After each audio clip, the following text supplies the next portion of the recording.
All right, welcome to the channel, Blind Spots.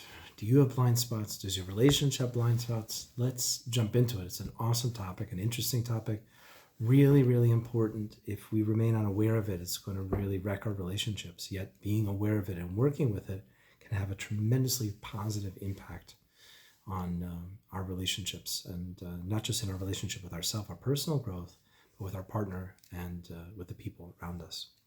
I'm Salman Nelson. Welcome to the channel. I am an online therapist. I help people upgrade their relationship with themselves, which then automatically upgrades their relationship with everyone else around them. So let's jump into it. Let's talk about blind spots. But let's start with an idea. There's something called the Johari window.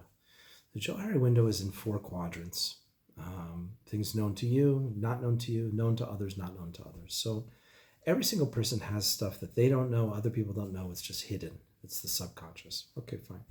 Then there is stuff that I know about myself. Everyone knows about me. It's public, open knowledge. Okay. But now let's move into the other 2 areas that we want to start to work on. Okay. There are things that I know and I'm aware about me, but other people don't. And that's where, as I'm sharing with my partner, I'm sharing with different people, and I disclose information. Like, for example, my partner doesn't know anything about what I think and feel in response to them. I need to share that. That's disclosure. The blind area, though, is the flip side. That's where I'm not aware of it at all, but my partner is, or the people around me are. And that's what a blind spot is. And we want to shrink that box as much as possible. We want to shrink that area that it's not known to me, but it's known to other people. We need to reduce that. We need to decrease that. That's what feedback is about. Now, parenthetically, I think this is one of the biggest tragedies when it comes to relationships and interactions with people, is that the people around you currently, they have so much information that they could share with you that would help you grow. If you're interested and open to learning more about yourself, discovering more about yourself, we think we know everything about ourselves. We think we know why we do what we do and how we look and how we're being perceived and what our intentions are, and everything is clear.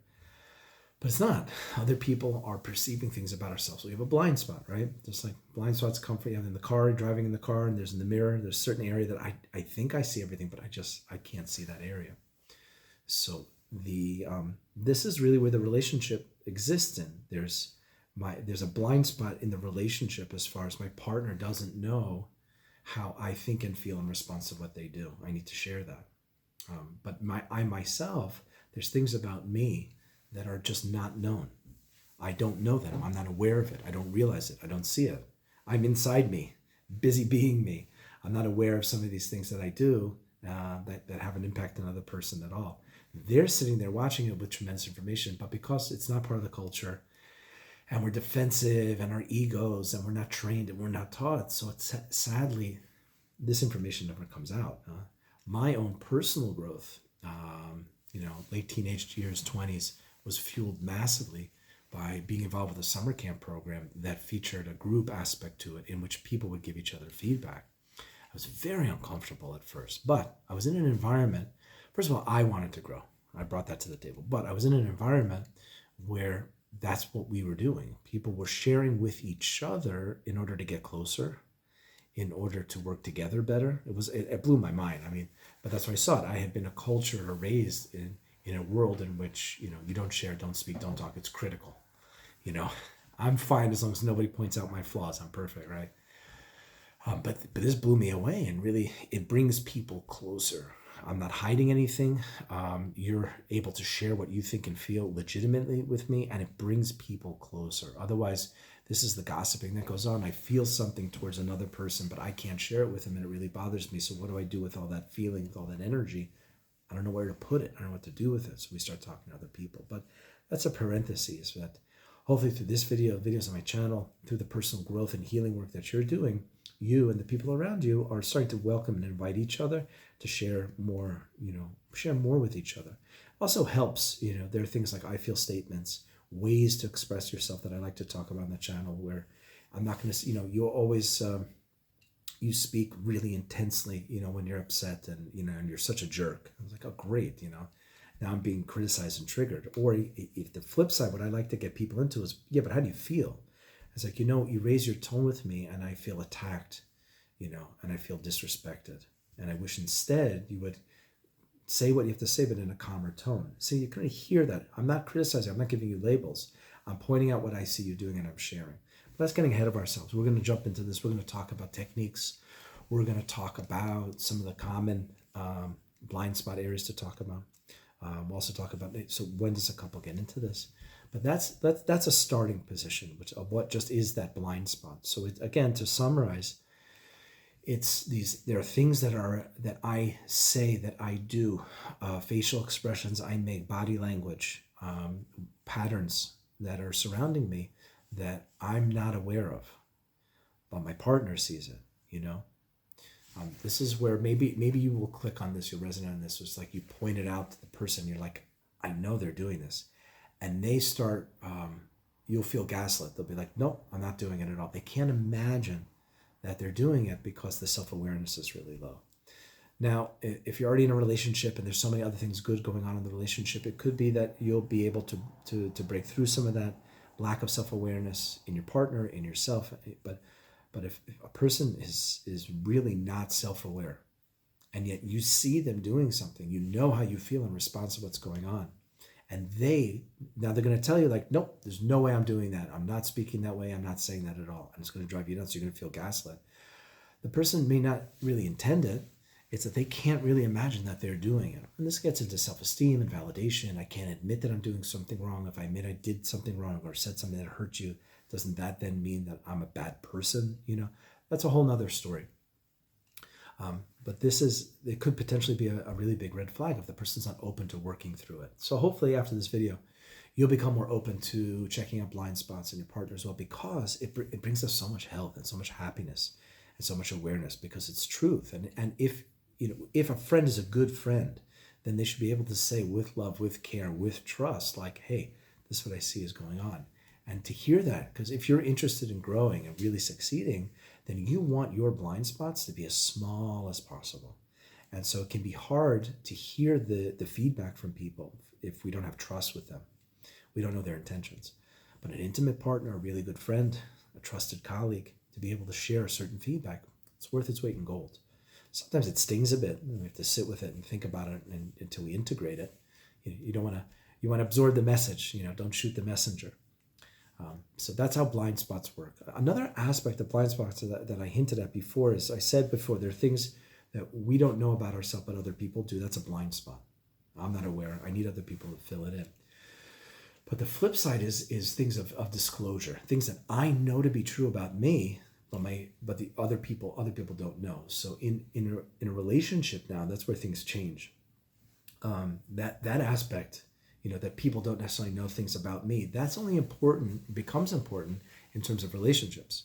But let's talk about just a really core, basic, important aspect of any relationship, is that two people are connecting and coming into a relationship. Each of you is responsible for yourself, which means you need to know generally, what do you think, what do you feel, what do you need? When your partner does this and this, how do you feel? What are the things they do that you like and want more of? What are the things that they do that are bothersome to you? Generally speaking, to review your past relationships, because every relationship has pluses and minuses. If it didn't have anything positive about it, you wouldn't have stayed. And if it didn't have negatives, so you'd still be in it. But you experience things in past relationships, and that could be friends, colleagues, family members. It doesn't just have to be an intimate relationship, but you experience things that, as being on the receiving end of it, you're like, I like this. This feels good. This way of communicating works for me. This way of, on your own initiative, taking care of something just feels so loving to me. And then to share that with your partner so they know, because they're blind. They can't possibly know what you think, feel, and need. It's just not possible. And so each person in a relationship is obligated to be aware of that, so that they can disclose that information, or they can reduce the blindness in your partner. You can't fault your partner for not realizing that A, B, and C hurts you, pushes you away, makes distance. An X, Y, and Z, you love it and it feels good and you want more of it, unless you share that. And that's how it works. Instead of saying, you always do this and you're a jerk. You never do this and you're a jerk. It's, when you do these things, I feel really loved and cared about it, and I wish you would do it more. Ah, great. Now I, as your partner who wants to get closer and I want to avoid things that push you away, now I know what to do more of and what to do less of. Don't do these three things. I feel hurt. I feel distant. I feel attacked. Great. Now I know. I couldn't possibly know. It's blind to me. I couldn't possibly know it until you share it with me and you make it known to me. So that's a core piece. That's basic. Working through some of that is what I discussed in my video about the 3 meetings that every couple needs in a week, where there's that emotional business meeting to begin to practice communicating, sharing, but to expressing this. When do you feel loved, heard by me? Or for people to talk about, what is it that you do that helps me feel heard and understood? These are all things that I cannot expect my partner to know. I cannot expect them to be a mind reader. They can't expect me to be a mind reader. We need to get aware of it and be conscious of it and then share it so that they know it. Now, then the ball's in their court.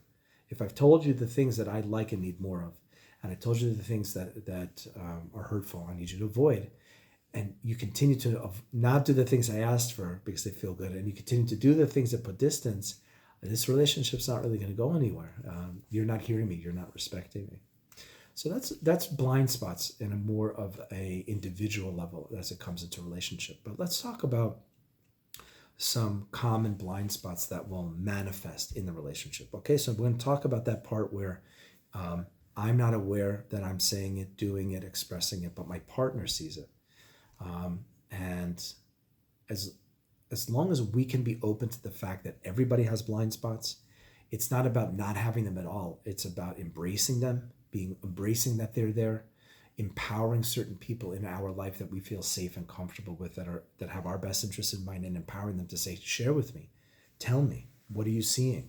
I mean, you can build up your self-esteem, your validation enough that you can feel comfortable that I want to hear this information, I want to grow. This isn't an attack. And if you want to know how to do that, take a look at the videos that I share about the trigger method. Working with emotional triggers, tuning into our emotions regularly builds up our sense of self-esteem and worth. Because if we treat ourselves as of worth and value by taking the time to tune into what we feel in various triggering moments, or as we reflect back on triggering moments, if we do that, we treat ourselves as of worth and value, our own sense of validation starts to grow. And so to build up your own inner sense of worth and value, then it gets easier to hear feedback from people around us. But we've got to want it. Like, if you really want to be successful in a relationship, you got to know, I've got blind spots, you've got blind spots, everyone has blind spots. It's about how much can I reduce the blind spot? How much can I take the area that's not known to me but known to you and invite you to talk to me? And so one of those meetings that couples need is this emotional business meeting, and there are all kinds of great exercises for sharing, when do you feel close? When do you feel distant? But to go there and to share that information, it's like, wow, I didn't realize you feel like this and this when I say this and this. Wow, now I know. So again, there are blind spots on a personal level. I don't realize I react in certain ways when you speak in certain ways. I didn't realize my facial expression is the way it is when you speak in certain ways. But then this is blind spots then as a couple. Where the effect that I'm having on you, I'm not aware of and I can't be aware of. So let's get into some more of these common blind spots that will occur in a relationship. But I think, as long as there's that willingness to say, okay, we all have these. So it's not a question if I have it or not. Of course I do. Let's work together because I want to be close with you. So let me be open to it. Let me also trust that when I ask you for feedback or you share feedback, you have my best interest in mind, our best interest as a couple in mind, and you're trying to connect with me. Or it's a friend. This works for friends also. I think that part of it is also sharing in a hearable way, pointing out what you see and hear and how it then makes you feel, as opposed to you're doing this and and it's so annoying and so irritating. That's really hard to hear, So let's look at some more of the other blind areas that can occur in a relationship and discuss them so that you're aware of it. And you have what to focus on, what to think on, what to work together on as you seek to grow closer. So let's talk about communication breakdowns. Sometimes you have where you're not expressing your needs, your expectations, your emotions clearly. So I couldn't possibly know that. You're not communicating to me in a clear way. You may think that you are, or it may be clear in your mind, but it's not clear to me. where people make certain misinterpretations of verbal cues, making certain assumptions. A person may be also not communicating, avoiding the communication. These are things that you may be engaging in without even realizing it, right? Uncomfortable conversations. They're uncomfortable. We don't want to engage in them, or we don't know how, or we're worried, or we're afraid of rejection. And so we're avoiding dealing with a certain issue. So that could be something that our partner sees and notices, and then can make it clearer to us. Assuming, let's say, I've seen this a lot also, where how a person really feels and what you see on their face are not connected. I think we're always going to drift back into assumptions, and I strongly encourage you to never engage in assumptions, never be a mind reader. Turn it into a question. So when you catch yourself playing mind reader, when you're using your strong sensitivity to be aware of the other person, to kind of climb into their mind, into their heart, and guess at what they're thinking and feeling, try to catch yourself. And you're not right, but you're also not wrong about what you're seeing and what you're sensing. But always come back to this. You're never obligated to be a mind reader in order to make a relationship work. So instead, turn that into questions and ask the people, share with the other person. But this is a common one too that occurs where, I'm looking at the person's face, and they look disinterested, or they're looking angry, or they're looking furious, and then I don't know why, It's almost like, do you realize your face looks very angry right now? A lot of times people are like, whoa, I had no idea the kind of facial expression I was projecting. So I could have interpreted or assumed you're angry at me, and yet meanwhile they're still pissed off at something that went on at work, and they're still carrying that with them. So there's that blind spot, they're not aware. And just to repeat this idea of like, we need to tell people what we need and want, what we expect, what we're hoping for. If that's not communicated clearly, you to then get upset that it didn't occur, that's not fair. That's not really going to work out well. If you're not communicating clearly, yet you and your mind think that you are, that could be a blind spot. It can have an effect on a relationship. So that's in the realm of communications. That's one area where we see blind spots pop up. But let's go deeper into it. How about emotional baggage, insecurities? Everybody brings with them into a relationship a little kid. 7-year-old you, your inner child, call it emotional baggage. I started to drift. Tell me what you think in the comments. I started to drift more away from that. It just sounds negative. Emotional baggage. You have this baggage, I say damage or wounds, emotional wounds. It's just like, okay, I'm wounded. It could heal. There may be a scar, but it could heal, but I need to be aware of it. So tell me what you think in the comments as far as those words. Is the idea of emotional baggage, is that derogatory? Is that a put down? But each person, as I said earlier in the video, each person brings with them into the relationship their stuff, their insecurities, their unmet emotional needs. I mean, what are triggers? This is where the arguments, the repeating arguments that never seem to resolve, are always because of this, because of triggering. So you say something, and your partner, or the way that you say it, or you did something, or you didn't say and do something, and your partner's reacting to that. But then the reaction that they're having to what you're saying or doing, or not saying and doing, is way stronger. That seems to fit the situation, because they're reacting not just to you. Something about that dynamic is very familiar. The way it feels,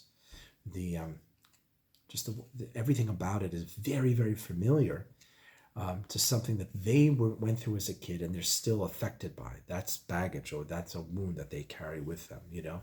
So like somebody who dealt with abandonment as a child. Okay, so they feel in their core, I'm abandonable. Like, I'm not worthy of people to stick with me. Parents split, a parent disappeared, took off, there was a sickness in the family, and they were alone all the time. So there's this abandonment that's going on, and then here you come, you didn't text, and you're late, So I'm upset as your partner, like, you're late and you didn't message me at all. Like, I don't feel respected or cared about. But I'm freaking out, screaming, because it feels familiar to abandonment that I went through as a kid, and I have not yet worked through it. So on the one hand, it's great. I know what's great about a trigger. But on one hand, it's great because this is what relationships are about on a very core level, helping each other grow and heal. Two partners are very vulnerable with each other. which on the one hand means that you can bring such tremendous healing to each other because you can reach a deep place. To be loving and caring and accepting and validating and affirming of your partner can bring deep, deep healing, stuff that goes way back to childhood. You can bring healing there. But until you do that, or as you're doing that, there's a lot of vulnerability and there's a lot of triggering that can go on over there. And so if you have any repeating argument that's a pattern that goes on and never seems to resolve, it's always because of this issue. I literally in couple sessions will tell people, tell me a repeating argument you have. Okay, how does it start? Well, he says such and such. Okay, and then how do you feel when that happens? And how do you respond? Like this. I say, wait a minute. How do you feel when he says that? Oh, like this and this and this. Okay, when else have you felt that way? Oh, childhood memory. Okay, and then you're triggered. You don't deal with your emotions. Then you respond back to your partner. Okay, how do you feel when he says that or she says that? And you see it. That every conversation, argument, with a couple in a relationship or with friends, it's on two levels. It's more so with an intimate relationship because there's so much emotions that are there.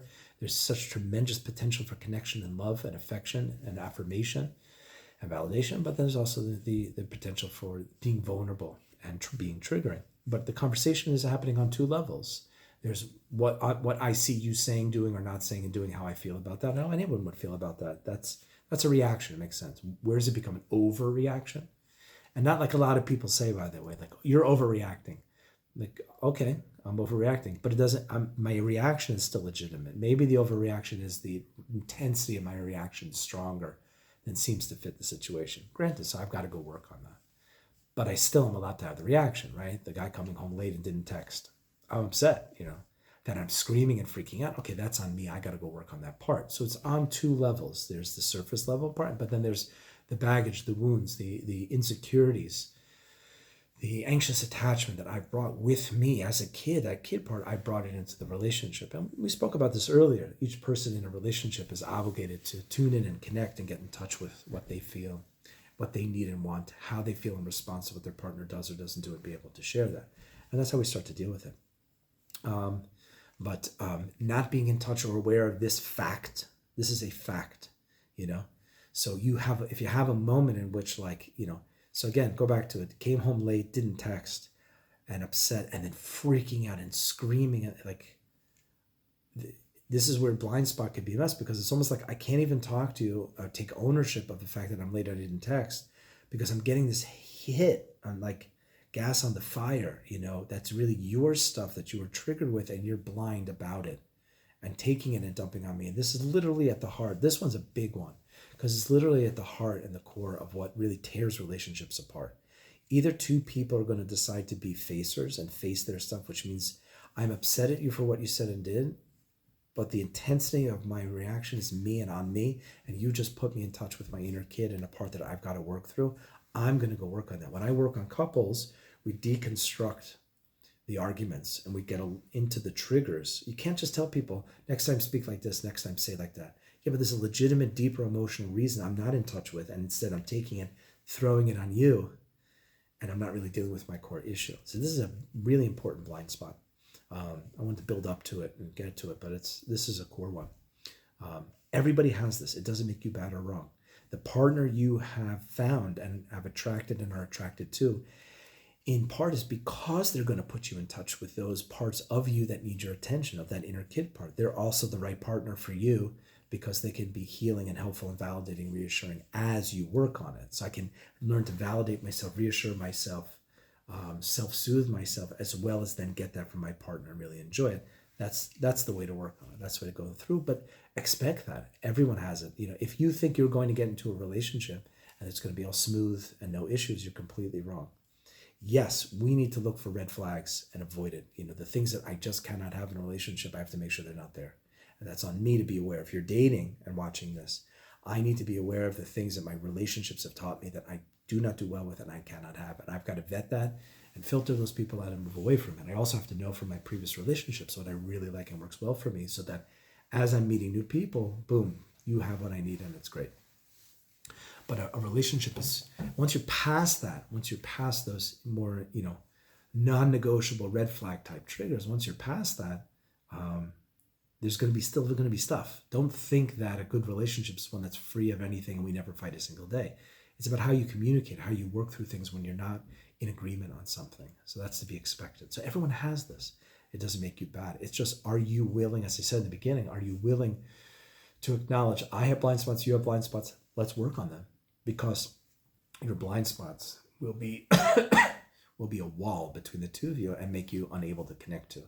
I liken it to an outlet in the wall, right? You've got the electric wires coming into a box and the wires are there, but I've got to connect the wires to the actual plug itself so I could plug in a wire to it.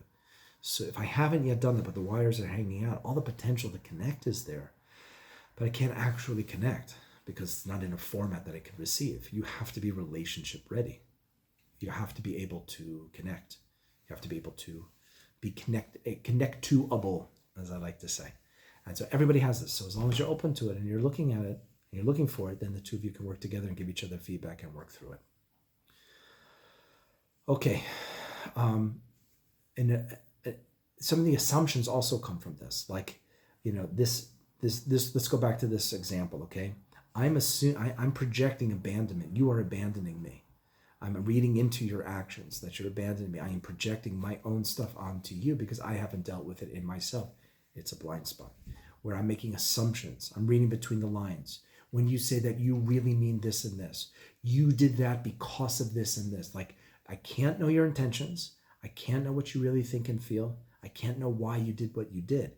If I'm drifting into that realm, well, telling you what you're saying that because you mean that really, or I was working with a couple where like, okay, so you're giving me feedback. So basically you're saying it's all bad and it all sucks and I'm terrible. Didn't say that, this one particular piece. So you see, that's a person struggling with unconditional acceptance of themselves. They don't yet have it. They didn't grow up with it. And they brought that with them. That's their blind spot they brought into the relationship. And so anytime there is, hey, this part is great, I'm so glad, but there's this other part, let's work on it. Or there's this one part. It's like that part. Oh, so it's all bad. Oh, you mean that I suck or I'm terrible. It's like, where did that all come from? That's projecting your own inner stuff onto the other person. This is what happens. Either we face our own stuff and heal, or we avoid it. This is a video I was doing called Facers and Avoiders. This is what it boils down to. As we're starting to heal, there's certain areas that we're starting to face and certain areas we're starting to avoid. But as long as we're trying to face certain areas, and over here we're talking about facing blind spots and working through them. So in general, this is inner child healing. How have past experiences, past behaviors, past relationships, childhood, what are childhood memories but an indication of the environment in which I grew up, reacted to, tried to get my needs met in? I still have some unmet emotional needs, right? Your triggers in the moment are experiences of uncomfortable feelings that you don't tune into those feelings. You're off screaming, yelling, drinking, drugging, anything to avoid it. But it's a triggering moment because it's familiar. There's a bunch of uncomfortable feelings there. Underneath the uncomfortable feelings are unmet emotional needs. Those go all the way back to childhood. That's what you brought with you into the relationship. That's a blind spot. So just to continue, the mind reading also, assumptions, mind reading, those two go hand in hand. Do you realize you're making an assumption? Do you realize assumption is usually expressed, or I'm taking action based upon, I'm assuming I know you did what you did, or I catch myself being mind reading. Anytime you do that, there's something really going on with yourself. That's a blind spot. I can't assume that you know my needs, as I said before. That's the unrealistic expectation that how did you not know? Well, you didn't tell me, you didn't express it to me. So that's an area that we covered. Also, self-neglect, personal growth. Okay, let's talk about this blind spot because a lot of people get this wrong. You have two individuals, okay? They're responsible to heal, grow. They have their hobbies, their fun, the things that they do. Then they meet each other. What often happens is they're so excited about the relationship, they start to forget themselves, neglect themselves. Later on, what then happens is that kids come into the picture. If you're married and you have a family, whatever, you start neglecting each other as a couple. So you're not even investing in yourself anymore as an individual, and then no longer investing in each other as a couple, getting to know each other, getting connected, dates, enjoying each other, and it's all about family. Even in a relationship, you're obligated, you must continue to practice self-care, continue to have your hobbies, continue to have your interests. Your partner cannot be the only person in your world. It's become more of a feature of the culture today. It's just me and my partner, and that's it. No, there's certain things that just won't get met by your partner. There's certain things that should get met by your partner. And if they're not being met by your partner, that's an issue. It has to be discussed, it has to be worked on, and it's an indication that something is wrong and off. But there's other things. You might have certain hobbies that your partner's just not interested in, or they don't like it, or they despise it. Their job then is to show interest and to connect with you on it, but go with your friends rock climbing, then your partner's not into it, or you're into bowling or golf or whatever it is, and your partner's not into it. You must continue to pursue those interests. It brings so much life and energy and enthusiasm and vitality into the relationship. Self-care, personal growth, personal interests. These things have to be continue to be identified, continue to be worked on. Or as I often encourage couples, I remind them, you each have to continue to do your own individual work. I think very often that couples therapy is a waste of time, but it's like, it depends how you use it. If you think that couples therapy is going to fix everything, it's not going to. But ideally, each person has their own place, person, therapy, situation, personal growth that they're doing. Great. Then they come together with a couples therapist is a place to have like a facilitated conversation. You can help us hear each other. You can help us see through some of the blind spots that we're going through that we're not aware of. Okay, fine. So that could work. But each person, it's not that, oh, I found somebody else, so I don't have, like, it's just you and me, and I'm not going to do anything that I need to do for me. Like, no, each person's obligated to do their physical self-care, their emotional self-care, their spiritual self-care in order to help them be healthy and well and full of energy, and to bring that into the relationship. You cannot rely exclusively on your partner for every single one of your needs whatsoever. I actually think, parentheses, I think one of the really loving things amongst many in a relationship is if your partner is into something, some kind of hobby or something, and you absolutely hate it, despise it, you do not like your partner's into fishing, you won't be caught dead fishing. That is such an incredible opportunity to be loving. Not that you have to go fishing with them, although you can push yourself into it. It's that to show interest. Why? Simply because my partner's into it. Tell me about it. Explain it to me. Teach me more about it. I'm not interested, but because it's you and I love you, I care about you, and this is the thing that really excites you, I'm going to be interested in it also. So anyway, parentheses, that's an important part. Just generally speaking, also, as you're connecting with somebody, certain red flags, a classic red flag as you're in a relationship. It's a common blind spot. If you are asking for something from the partner and you're not getting it, you've expressed it, you've explained it, and they continue to do it, and you're not realizing, you just keep asking, and they're not responding. That's a major issue. I was helping somebody in a relationship who was asking the partner, like, please, if you're going to maintain a relationship with your ex, okay, I'll be okay with it. He decided he could be okay with it. Just don't do it in front of me. I don't want to be aware of it. I don't know. But in the relationship, that just continued to go on as if he had never said anything. So it's like, if that keeps going, if you've asked for something, you asked for a need, you've asked for a want, and it's not being respected, so and you're not paying attention, that you are just blowing away or blowing off or blowing over some pretty toxic issues or some red flag issues. Things that you were asking for, things that have been discussed in the relationship, and nothing happens, nothing changes whatsoever, as if you never shared. Respect, hearing and understanding each other in the relationship is so crucial.